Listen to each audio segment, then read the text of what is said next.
Good morning students. आज हम पढ़ेंगे 11th क्लास का चैप्टर बैंक रिकंसिलिएशन स्टेटमेंट।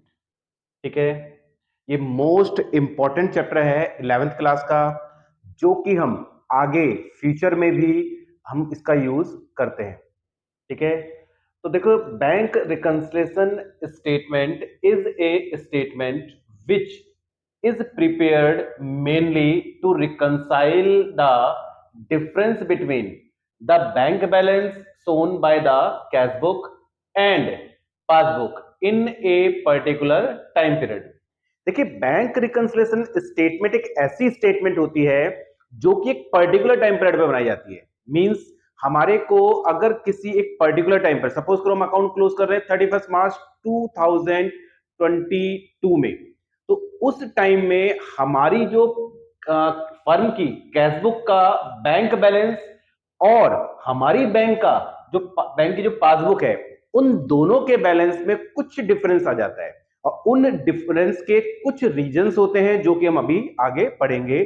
तो उन रीजंस की वजह से हमारी फर्म की कैशबुक का बैंक बैलेंस और बैंक की पासबुक का बैलेंस आपस में मैच नहीं करता है, तो जिसकी वजह से हमें एक स्टेटमेंट बनानी पड़ती है जिसे हम बोलते हैं बैंक रिकंसिलिएशन स्टेटमेंट।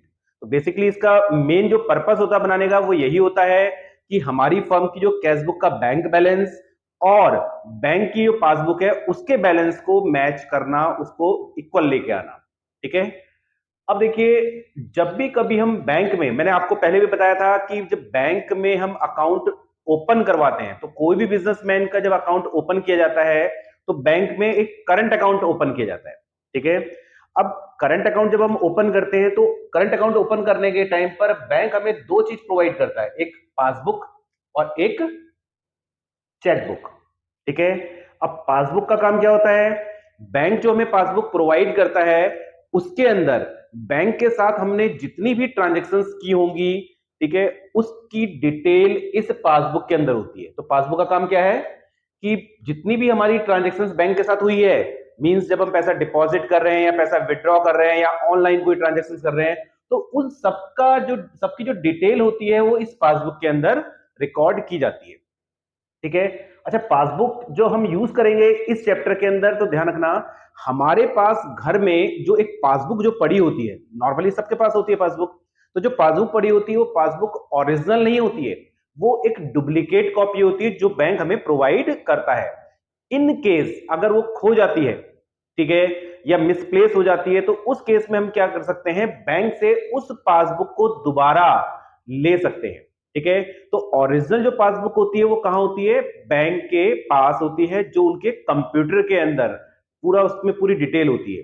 ठीक है, तो यहां पर इस चैप्टर के अंदर हम जब बात करेंगे पासबुक की, तो कौन सी पासबुक के बारे में बात करेंगे, जो बैंक के पास है, जो हमारे पास घर में पड़ी है उसके बारे में बात नहीं करेंगे, क्योंकि जो हमारे पास बैंक में हमारे पास जो पासबुक होती है, उस पासबुक के अंदर हम ट्रांजैक्शन जब रिकॉर्ड करवाने आते हैं, कभी भी जब हम, नॉर्मली क्या होता है कि हमारे को जब टाइम मिलता है तो हम उस पासबुक को अपडेट करवा लेते हैं, यानी उसके अंदर हम एंट्रीज को रिकॉर्ड करवा लेते हैं बैंक के थ्रू।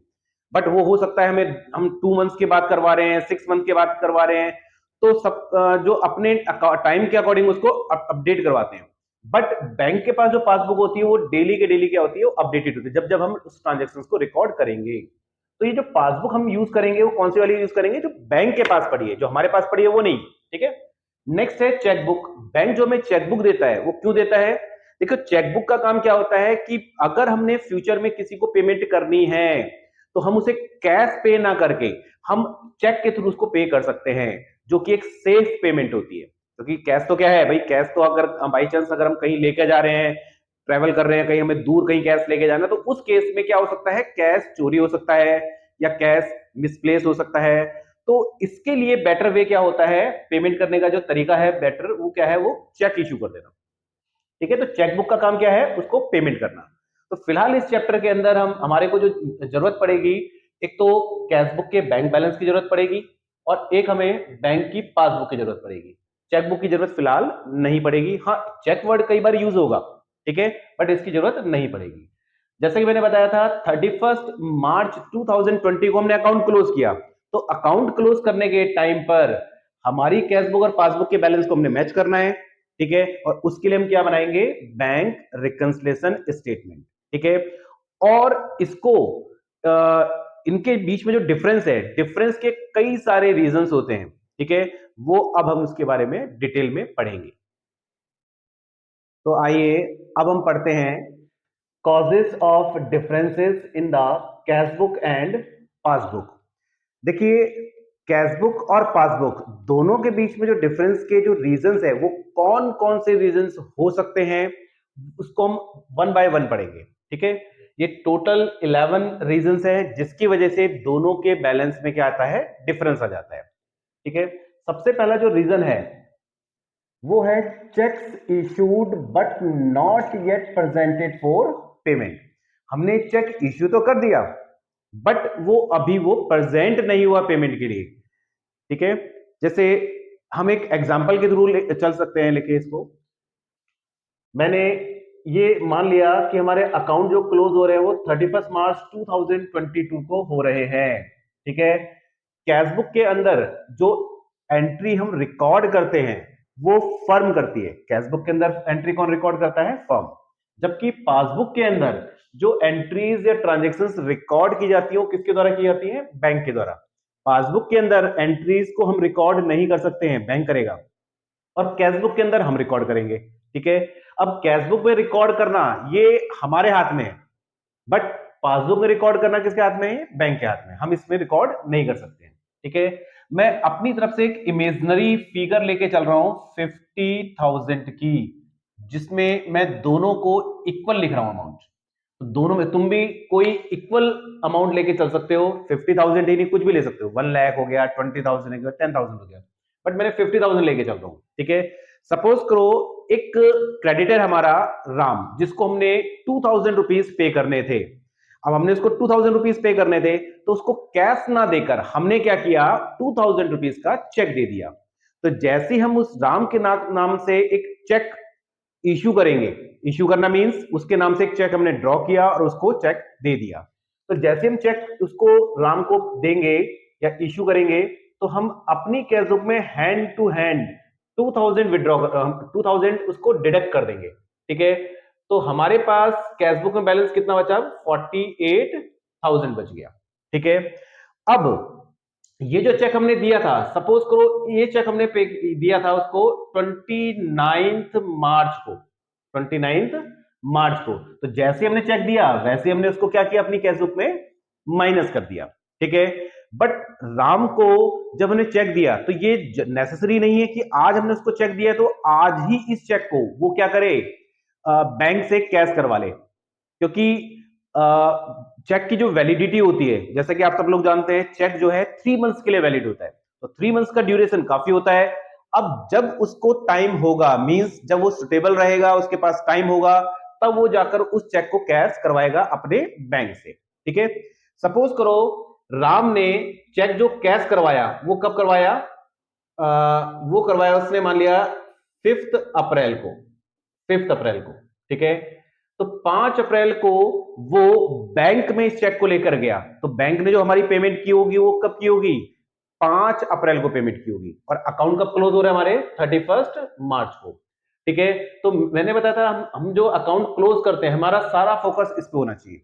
तो 31 मार्च को कैश बुक के अंदर हम 2,000 माइनस कर चुके हैं, ठीक है, और हमारी कैश बुक का बैलेंस हो गया 48,000।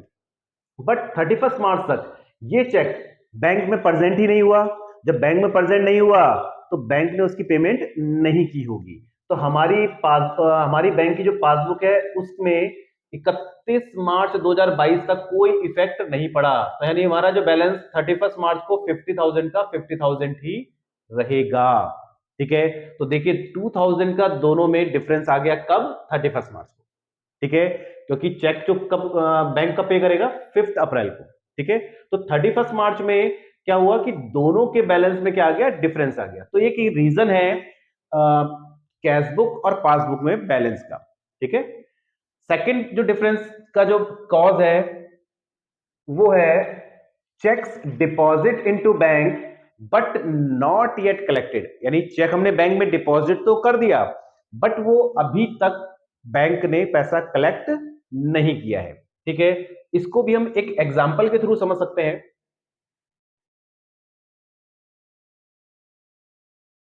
सपोज करो हमने, हमारा एक कस्टमर है, ठीक है, विजय, उससे हमने 10,000 रुपीज लेने थे, बट उसने हमें 10,000 का एक चेक दे दिया।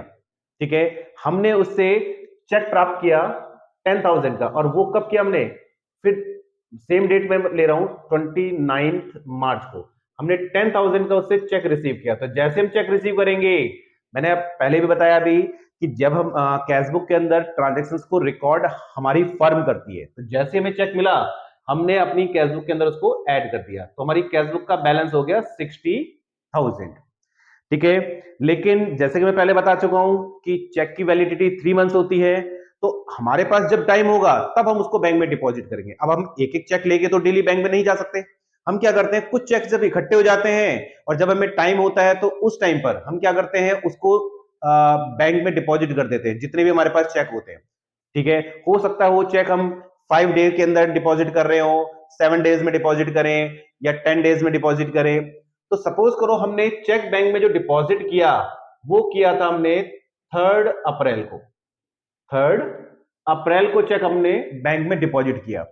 अब चेक जैसे हम बैंक में डिपॉजिट करते हैं तो सेम डे बैंक भी जमा नहीं करता पैसा, क्योंकि हमारा बैंक जिस बैंक का वो चेक है उस बैंक से वो पैसा पहले रिसीव करेगा, तब जाकर वो हमारे अकाउंट में उसको ऐड करेगा।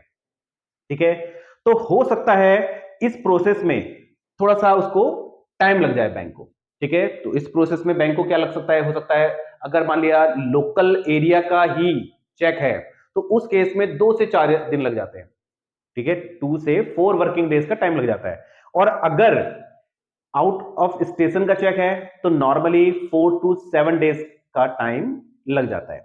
तो हमने जैसे हमने चेक रिसीव किया था, हमने 29 मार्च को ही हम सेम डे पर हमने कैशबुक में तो ऐड कर दिया 10,000, बट पासबुक के अंदर वो ऐड कब होगा, 3 अप्रैल को, जब बैंक में उसमें डिपॉजिट किया था तो उसके 1 या 2 दिन के अंदर होगा।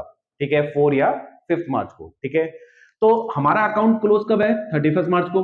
तो इस डेट पर कैशबुक में तो ऐड हो गया 10,000, बस बट पासबुक के अंदर वो ऐड नहीं हुआ है, यानी पासबुक का बैलेंस आज भी 50,000 है 31 मार्च को। तो देखो दोनों के बैलेंस में 10,000 का डिफरेंस आ गया। ठीक है, तो ये भी एक रीजन होता है कैशबुक और पासबुक में डिफरेंस होने का। ठीक है, तो अब पढ़ते हैं नेक्स्ट, थर्ड है cheques paid into bank for collection but dishonoured by bank. Cheque हमने बैंक में डिपॉजिट तो कर दिया, ठीक है, लेकिन हमारा बैंक जब उस बैंक से पैसा लेने गया तो उस टाइम पर उस चेक की पेमेंट रिसीव नहीं हुई। ठीक है, तो ऐसे केस में हमारे इस ऐसे केस में भी दोनों में क्या आ जाता है, डिफरेंस आ जाता है। इसको भी मैं एक एग्जांपल के थ्रू समझा देता हूं।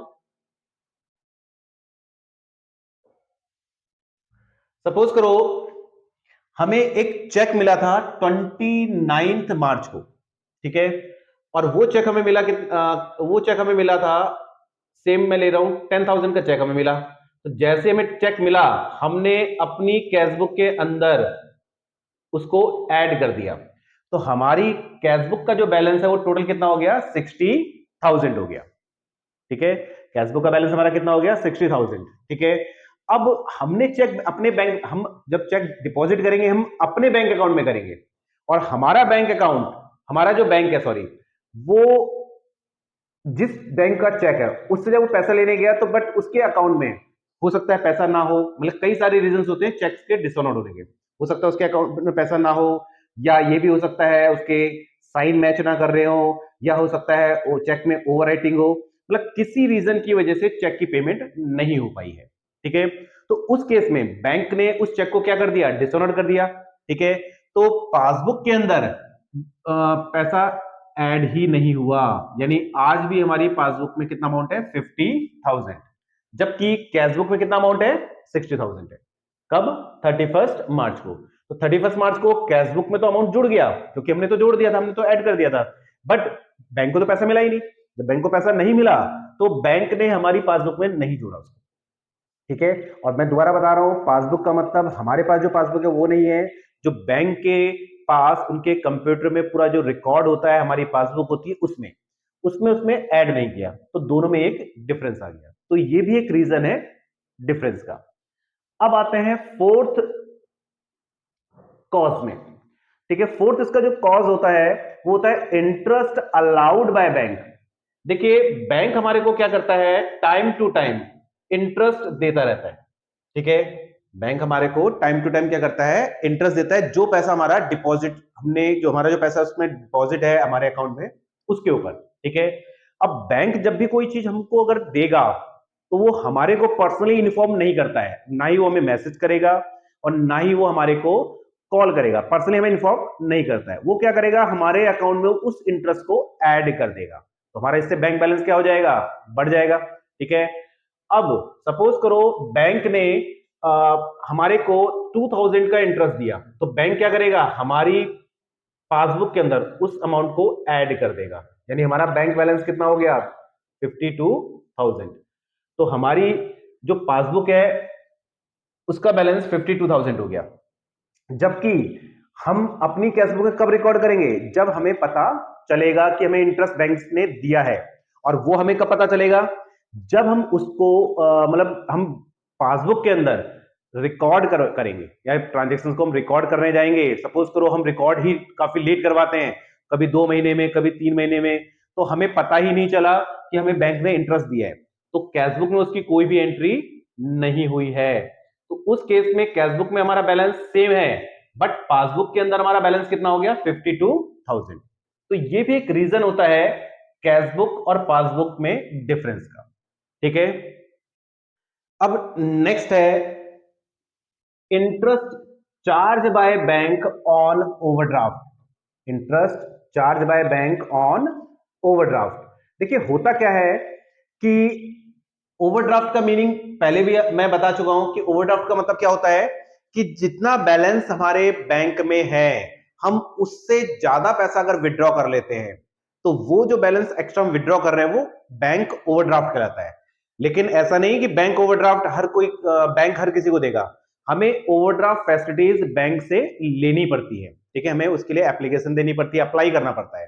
तो बैंक हमें ओवरड्राफ्ट फैसिलिटीज दे देती है कि इन फ्यूचर कभी भी अगर हम ज्यादा अमाउंट का चेक, जितना हमारा बैंक में बैलेंस है उससे ज्यादा अमाउंट का चेक अगर हम इश्यू कर देते हैं, तो बैंक उसकी पेमेंट कर देगा। सपोज करो हमारे बैंक में 50,000 पड़े थे और हमने चेक इश्यू कर दिए 70,000 के। ठीक है, बैंक क्या करेगा, पेमेंट कर देगा। तो जो 20,000 रुपीज जो एक्स्ट्रा बैंक ने हमारे को एक तरीके से लोन दे दिया शॉर्ट टर्म के लिए, तो उसको बोलेंगे हम बैंक ओवरड्राफ्ट। तो अब बैंक फ्री ऑफ कॉस्ट तो काम करता नहीं है, उसके बिहाफ पर बैंक हमसे क्या करेगा, इंटरेस्ट चार्ज करेगा, जितने पीरियड में हम उसको ये पैसा वापस लौटाएंगे। सपोज करो हम पैसा जो वापस लौटा रहे हैं 2 मंथ्स में लौटा रहे हैं, तो बैंक हमसे 2 मंथ्स का इंटरेस्ट चार्ज करेगा। ठीक है, जो भी उसका पर्टिकुलर रेट ऑफ इंटरेस्ट होगा। अब जैसे कि मैं पहले बता चुका हूं कि बैंक हमारे को अगर कोई भी चीज देता है तो कैश नहीं देता और ना ही वो हमें इन्फॉर्म करता है, वो हमारे डायरेक्ट अकाउंट में जोड़ देता है। और अगर इसी तरह से अगर कोई भी चीज अगर हमसे वो लेता है, ठीक है, जैसे हमसे अगर इंटरेस्ट लेगा तो हमें इन्फॉर्म नहीं करेगा पर्सनली, वो क्या करेगा, हमारे अकाउंट में से उसको माइनस कर देगा। तो सपोज करो बैंक ने जो इंटरेस्ट चार्ज किया है ओवरड्राफ्ट के ऊपर, वो किया है मान लिया 500 रुपीज का। कितने का किया है, 500 का। तो बैंक क्या करेगा, हमारी पासबुक में से उसको माइनस कर देगा। तो 500 माइनस कर दिया तो हमारा बैंक बैलेंस रह गया 49,500। हमारा बैलेंस रह गया 49,500। बट हमारे को पता ही नहीं है, क्योंकि हमने अपनी पासबुक को अभी अपडेट नहीं करवाया जो हमारे पास पासबुक है, तो कैशबुक में उसकी कोई एंट्री नहीं हुई। तो कैशबुक में आज भी कितना अमाउंट पड़ा हुआ है, 50,000। तो ये भी एक रीजन है डिफरेंस का। देखो दोनों अमाउंट में डिफरेंस आ गया 500 का, तो भी ये भी एक रीजन होता है दोनों के बैलेंस में डिफरेंस का। ठीक है, अब हम नेक्स्ट पढ़ते हैं reason, bank charges and commission charge by bank. Bank क्या करता है, हमसे कई सारे चार्जेस ले सकता है। जैसे सपोज करो हमने बैंक से एटीएम कार्ड लिया हुआ है, ठीक है, या हमने क्रेडिट कार्ड लिया हुआ है, तो बैंक फ्री ऑफ कॉस्ट काम नहीं करता, क्योंकि बैंक एक प्रॉफिटेबल ऑर्गेनाइजेशन होती है जो कि प्रॉफिट कमाने के लिए बनी हुई है। तो बैंक हमसे क्या करता है, उसके बिहाफ पर, जो हम एटीएम यूज करते हैं, क्रेडिट कार्ड यूज करते हैं, तो उसके बिहाफ पर वो बैंक हमसे क्या करता है, एनुअली कुछ चार्ज लेता है। ठीक है, इसी तरीके से अगर हम बैंक के थ्रू अगर कोई काम करवा रहे हैं, जैसे बिजली का बिल पे करते हैं, या फोन का बिल पे कर रहे हैं, या एलआईसी का प्रीमियम पे कर रहे हैं, तो उसके बदले में हो सकता है हमारा बैंक कुछ कमीशन भी चार्ज करे। तो बैंक जब हमसे चार्ज लेगा या फिर कोई कमीशन लेगा, तो उस केस में वो हमें हमारे से वो कैश नहीं लेगा, ठीक है, ना ही वो हमें इन्फॉर्म करेगा, वो क्या करेगा, हमारे अकाउंट में से उसको माइनस कर देगा। तो सेम हम क्या करेंगे, जैसे अभी जस्ट हमने पहले किया था, सपोज करो बैंक ने हमसे 200 रुपीज चार्ज किए हैं एज ए कमीशन, तो हम क्या करें, बैंक ने क्या किया होगा, हमारी पासबुक से 200 माइनस कर दिए होंगे, तो हमारी जो बैंक की जो हमारी जो पासबुक है उसका जो बैलेंस है 49,800 रह गया। बट हमने अभी अपनी पासबुक को अपडेट नहीं करवाया है, जिसकी वजह से हमें इसके बारे में कोई भी इंफॉर्मेशन नहीं है, तो कैश बुक में से हमने एंट्री कोई भी नहीं की, तो इससे हमारा बैलेंस 50,000 ही है। तो दोनों में देखो 200 रुपीज का डिफरेंस आ गया। ठीक है, तो ये भी हमारा एक रीजन है कैश बुक और पासबुक में डिफरेंस का। ठीक है, अब आते हैं नेक्स्ट कॉजेस में, direct deposit by customers into bank. देखो कई कस्टमर्स ऐसे होते हैं जो कि हमारे को पेमेंट ना करके डायरेक्ट वो क्या करते हैं, हमारे अकाउंट में डिपॉजिट कर देते हैं। जैसे कि आज का जो टाइम है वो एक मॉडर्नाइज है। ठीक है, नॉर्मली जो हम पेमेंट करते हैं वो नेट बैंकिंग के थ्रू कर लेते हैं या यूपीआई के थ्रू कर लेते हैं, मींस कैश की ट्रांजैक्शंस काफी कम की जाती है। हमारे को अगर मान लिया कोई कस्टमर था जिसने हमें 10,000 रुपीज देने थे, तो उसने हमें कैश ना देकर उसने क्या किया, हमारे अकाउंट में अमाउंट पैसा ट्रांसफर कर दिया, तो वो अमाउंट डायरेक्ट हमारे किस में आ जाएगा, बैंक अकाउंट के अंदर आ जाएगा, जिससे हमारी पासबुक का बैलेंस 10,000 रुपीज से इंक्रीज हो गया। यानी कि हमारे पास पासबुक का बैलेंस अब कितना हो गया, 60,000 हो गया। ठीक है, बट मान लिया हमारे को इसकी इंफॉर्मेशन नहीं पता चली। नॉर्मली वैसे तो मैसेज आता है, ठीक है, बैंक हमारे को मैसेज कर देता है, इन्फॉर्म कर देता है, बट कई बार होता है टेक्निकल इश्यू की वजह से भी बैंक हमारे को ये इन्फॉर्म नहीं कर पाया और हमने अपनी पासबुक को अपडेट नहीं किया, तो जिसकी वजह से हमारी कैश बुक में इसकी कोई भी एंट्री नहीं हुई, तो हमारी कैश बुक का बैलेंस सेम वही 50,000 रह गया। तो दोनों के बैलेंस में देखो 10,000 का डिफरेंस आ गया। ठीक है, तो स्टूडेंट्स ये भी समझ आ गया होगा आपको। इसके बाद आते हैं नेक्स्ट कॉज पर, वो होता है interest and dividend collected by bank. Interest and dividend collected by bank. देखिए हमारा जो बिजनेस है, बिजनेस के अंदर नॉर्मली क्या होता है कि प्रॉफिट होता है, ठीक है, और कई बार प्रॉफिट काफी ज्यादा होता है, तो हम क्या करते हैं, उस प्रॉफिट का कुछ पार्ट कहीं ना कहीं इन्वेस्ट कर देते हैं, चाहे वो हम उसको बैंक में इन्वेस्ट करें, चाहे हम उसको गोल्ड में इन्वेस्ट कर दें, चाहे हम उसको प्रॉपर्टी में इन्वेस्ट कर दें, या हो सकता है हम किसी कंपनी में इन्वेस्ट कर दें। तो अगर हम किसी कंपनी में पैसा इन्वेस्ट कर रहे हैं, तो या तो हम उस कंपनी के शेयर्स लेंगे या उस कंपनी के डिबेंचर्स लेंगे। ठीक है, तो अगर हम शेयर्स ले रहे हैं तो शेयर्स पर इंटरेस्ट नहीं मिलता, याद रखना इस चीज को, शेयर्स पे डिविडेंड मिलता है, शेयर पे इंटरेस्ट नहीं मिलता, क्या मिलता है, डिविडेंड। बाकी सभी चीजों पर हमें इंटरेस्ट मिलता है, तो शेयर्स पे हमें क्या मिलेगा, डिविडेंड मिलेगा। ठीक है, और अगर हमने बैंक में डिपॉजिट किया है या किसी कंपनी के डिबेंचर्स वगैरह में पैसा डिपॉजिट किया है, तो उस केस में हमें इंटरेस्ट मिलेगा।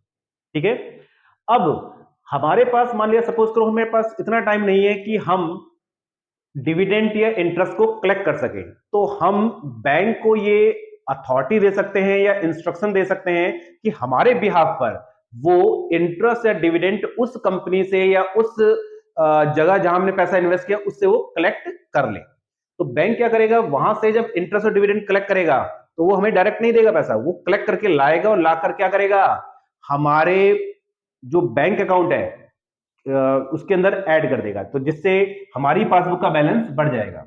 सपोज करो बैंक को 2000 मिले थे उस कंपनी से, तो उसने 2000 कलेक्ट किया और कलेक्ट करके वो क्या करेगा, हमारी पासबुक के अंदर ऐड कर देगा, तो हमारी पासबुक का बैलेंस कितना हो गया, 52,000। ठीक है, बट हमने अपनी जो पासबुक है उसको अपडेट करवाया नहीं और हमें उसको हमारे को पता नहीं है कि ये 2000 का अमाउंट बैंक ने जोड़ दिया है, तो जिससे कैशबुक में तो कोई इफेक्ट पड़ा ही नहीं, तो हमारा बैलेंस सेम वही रह गया और पासबुक और कैशबुक के बैलेंस में 2000 का डिफरेंस आ गया। ठीक है, चलिए फिर नेक्स्ट देखते हैं। 9th, direct payment made by bank on the behalf of a customer. Direct payment made by bank on the behalf of a customer. देखिए आज के टाइम में जैसे मैंने बताया था, आजकल क्या होता है, नॉर्मली कैश ट्रांजैक्शंस काफी कम होती हैं। मोस्टली हम क्या करते हैं, ऑनलाइन ट्रांजैक्शंस, या ये कह सकते हो कि हम डिजिटल पेमेंट ज्यादा करते हैं, चाहे वो नेट बैंकिंग के थ्रू हो, चाहे वो यूपीआई के थ्रू हो। ठीक है, तो डिजिटल पेमेंट का आजकल का टाइम है। अब हमारे कहने पर सपोज करो हमने क्या किया, बैंक को ये इंस्ट्रक्शन दे दी कि भाई एक हमारा जो बिजली का बिल आता है, वो आपको पता ही है कि बिजली का बिल जो रेगुलर बेसिस पे आता है, मंथली मंथली। ठीक है, तो हम एक फॉर्म फिल करके दे देते हैं जिसमें हम उसको पूरी डिटेल दे देते हैं बैंक को कि हमारे बिल का हमारा बिल का जो नंबर है, वो हमारे घर का जो एड्रेस है, वो हम उसको पूरी डिटेल एक फॉर्म में भर के दे देते हैं। ठीक है, और अथॉरिटी दे दे कि वो बैंक क्या करेगा, हर मंथ में जब जब बिल आएगा तो बैंक क्या करेगा, हमारे अकाउंट से उसकी पेमेंट कर देगा। ठीक है, हम ऑलरेडी उसको अथॉरिटी दे चुके हैं। ठीक है, तो बैंक क्या करेगा, जब जब बिल आएगा तो बैंक क्या करेगा, हमारे अकाउंट से उतना अमाउंट निकालेगा और वो पेमेंट कर देगा। सपोज करो बिल था 500 का। ठीक है, तो बैंक ने क्या किया, 500 हमारे अकाउंट से निकाले और निकालकर उसने क्या किया, पेमेंट कर दी। ठीक है, अब उसने 500 इलेक्ट्रिसिटी का बिल पे कर दिया, तो उससे बैंक क्या करेगा, हमारी पासबुक में से उसको माइनस कर देगा। तो बैलेंस कितना बचा, 49,500। बट हमने अभी, जैसे मैं बता चुका हूं, हमने पासबुक को अभी अपडेट नहीं किया, तो जिसकी वजह से हमें पता ही नहीं इस ट्रांजेक्शन के बारे में, तो कैशबुक में उसकी कोई भी एंट्री नहीं हुई है, तो कैशबुक हमारी सेम 50,000 हो गई। तो ये भी एक डिफरेंस का रीजन है, देखो 500 का डिफरेंस इसमें भी आ गया। ठीक है, अब देखिए नेक्स्ट देखते हैं 10th, errors committed in recording by the firm. ठीक है, कई बार क्या होता है, देखिए जो फर्म के अंदर ट्रांजैक्शंस को रिकॉर्ड करता है वो भी एक इंसान है, हमारी तुम्हारी तरह। ठीक है, और हम लोगों से गलती हो सकती है, तो उससे भी गलती हो सकती है। ठीक है, अब फर्म में जो अकाउंटेंट है उसके द्वारा कुछ गलती हो गई, मींस उसने क्या किया, गलती से कोई ट्रांजैक्शंस को लिखना भूल गया। ठीक है, या किसी ट्रांजैक्शंस को उसने ज्यादा रिकॉर्ड कर दिया। ठीक है, तो ये गलतियां फर्म से हो जाती है, तो जिसकी वजह से भी दोनों में डिफरेंस आ जाता है। सपोज करो हमें एक चेक मिला था 10,000 रुपीज का। ठीक है, हमें 10,000 का चेक मिला था, हमने बाय मिस्टेक, हमने मतलब हमारे फर्म का जो अकाउंटेंट है उसने बाय मिस्टेक 10,000 की जगह 1,000 ऐड कर दिया। ठीक है, चेक तो मिला था हमें 10,000 का, बट गलती से उसने कितना रिकॉर्ड कर दिया, 1,000। ठीक है, तो हमारी कैश बुक में बैलेंस अब कितना हो गया, 51,000। बट जब जब ये चेक बैंक में पहुंचेगा तो बैंक तो क्या करेगा, बैंक तो पूरा 10,000 जोड़ देगा, तो हमारी पासबुक में कितना जुड़ गया, 10,000। यानी कि हमारी पासबुक का बैलेंस कितना हो गया, 60,000। तो देखिए 9,000 का हमारा क्या आ गया, बीच में डिफरेंस आ गया। ठीक है, हालांकि गलती जो हुई है किससे हुई है, फर्म से हुई है, तो गलती किसी से भी हो सकती है, अब फर्म से गलती हुई तो इसकी वजह से भी डिफरेंस आ सकता है। ठीक है, अब आते हैं next, errors committed in recording by the bank. अब जैसे कि मैं पहले ही बता चुका हूं कि गलतियां इंसान से होती हैं, और बैंक में जो कैशियर बैठा है वो जब रिकॉर्ड करेगा, ठीक है, उससे भी गलती हो सकती है। तो कई बार बैंक से भी गलती हो जाती है, जिसकी वजह से भी डिफरेंस आ जाता है। सपोज करो हमने आ, हमने कैश डिपॉजिट किया था, हमने कैश डिपॉजिट किया था 2,000 रुपीज। ठीक है, तो जैसे हमने कैश डिपॉजिट किया 2,000 बैंक के अंदर, तो 2,000 हमारी कैश बुक तो बढ़ गई, 52,000 हो गई। बट गलती से बैंक ने क्या किया, उस 2,000 के अमाउंट को हमारे अकाउंट की जगह किसी और के अकाउंट में डिपॉजिट कर दिया। ठीक है, गलती से सेम नाम का हमारा कोई उसका कोई दूसरा कस्टमर था, उसने वहां पे उसको डिपॉजिट कर दिया। तो इसका मतलब है हमारी पासबुक में तो उसकी एंट्री हुई नहीं, हमारी पासबुक में सेम अमाउंट रह गया, उसने किसी और के अकाउंट में डिपॉजिट कर दिया। ठीक है। तो ये मिस्टेक किससे हुई है? बैंक से हुई है। हालांकि बाद में वो रेक्टिफाई होगी, बट फिलहाल अभी 31 मार्च को दोनों के बैलेंस में आ गया ना डिफरेंस। देखो कैश बुक में डिफरेंस आ गया और पासबुक में डिफरेंस आ गया। ठीक है, तो ये भी एक रीजन होता है कैश बुक और पासबुक में डिफरेंस का। ठीक है, तो मैंने आप सब लोगों को ये कॉजेज बताए थे कि क्या क्या कॉजेज हो सकते हैं दोनों के बैलेंस में डिफरेंस के। ठीक है, और ये मोस्ट इंपॉर्टेंट है, पेपर के अंदर जो तुम्हारे एग्जाम्स होंगे उस एग्जाम के अंदर इनमें से कोई 2 3 4 आपसे पूछ सकता है। तो बहुत ही ज्यादा ये इंपॉर्टेंट है। ठीक है, आपको इसको मेन जो हेडिंग्स है, आप हेडिंग्स लिखेंगे तो भी चल जाएगा, थोड़ा सा एक्सप्लेन कर देंगे तो ज्यादा बेटर है, बट हेडिंग भी अगर आप लिखते हैं तो भी वो चल जाएगा। तो आई होप आप लोग सभी लोगों को समझ आया होगा।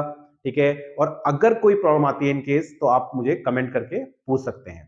ठीक है, तो thanks for watching my channel, और जितना हो सके आप लोग सब्सक्राइब कीजिए, शेयर कीजिए और लाइक कीजिए। Thank you so much.